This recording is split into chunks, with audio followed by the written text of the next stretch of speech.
Mark કરી દઈશું. અહીંથી સીધો માર્ક કરશો. પછી બોયની ગોળાઈ અહીંથી સીધું નાખી થોડી ગોળાઈ લેવાની. બરાબર. પછી આપણે બોયની ગોળાઈ કાપી દઈશું 3.5 મેચું.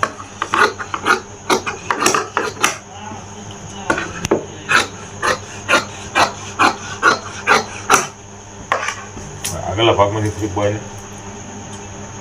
થોડું વધારે કાપવાનું ઉતારવાનું છે. આગળનો ભાગ આટલો કાપી દઈશું. કાપી લઈશું એટલે બોય ધોઈ લઈશું આપણે 8.25 બરાબર 5.5. બધા પાછળ અહીંથી બોય પાછળના ભાગની અંદર આપણે બોયની પટ્ટીનો ભાગ કાપી નાખશું 5.25 અંદાજિત 5 જેવું 5 કાપી દેવાનું. હવે પાછળનો ભાગ કાપશો એટલે શર્ટનો છેલ્લો લાસ્ટનો ભાગ છે. વિડીયો પૂરો જોશો તો જ મજા આવશે કટિંગ જોવાની, ખબર પડશે તમને. પૂરો વિડીયો જોશો તો ખબર નહીં પડે.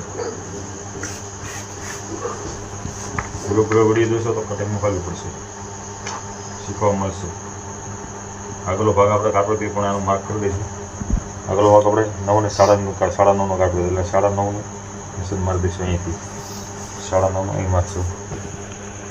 9.5 મારશું એટલે અહીંયાથી પકડી લઈશું. આપણે તમારે લોગ મારવાનું થાય નહીં. શું કરી દઈએ 9.5 ભાગ થઈ ગયો. એના ઉપર આપણે આગળનો ભાગ મૂકવાનો છે.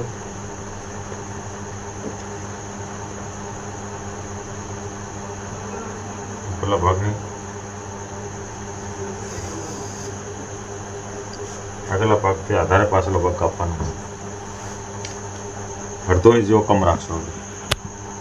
આગળથી 1/2 ઇંચ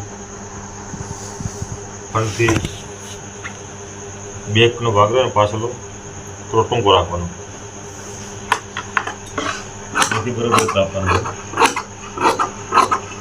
સેન્ટર નીચે બે લોટો કાપી નાખવાનો. ગોળાઈ આગળના ભાગની છે એટલે સેમ ગોળ કાપી દેવાનું.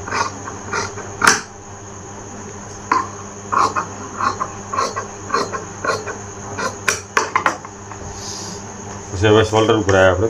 શોલ્ડરમાં ઉપરથી 3 ઇંચ રાખશે વધારે. પાછળના ભાગથી આગળનાથી 3 ઇંચ પાછળનો વધારે રાખવાનો હોય. પછી હવે આપણે નીચે આટલું થોડુંક પાછું માપ કરી અંદાજિત 4.5 ઇંચ જેવું. અહીંથી શોલ્ડરમાં 17 છે. 17 ઇંચનો પ્લસ લીટું પાડી દઈશું. માર્ક કરી દઈશું. ઉપરથી ઢાળવાળો પ્લસ પાડી દઈશું.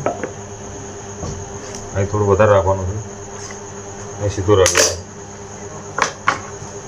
અહીંથી ગોળાઈ દેવાની પાછળના ભાગને ઓછી થાય.